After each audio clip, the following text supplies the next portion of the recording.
Кто лучше готовит? Кто терпеливее? Кто сильнее хочет детей? Кто более пунктуальный? Кто не всегда сдерживает свои обещания? Такого нет. Кто больше любит обниматься?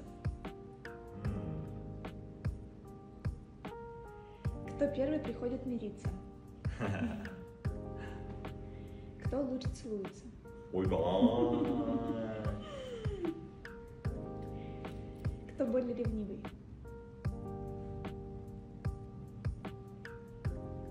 Кто более романтичный?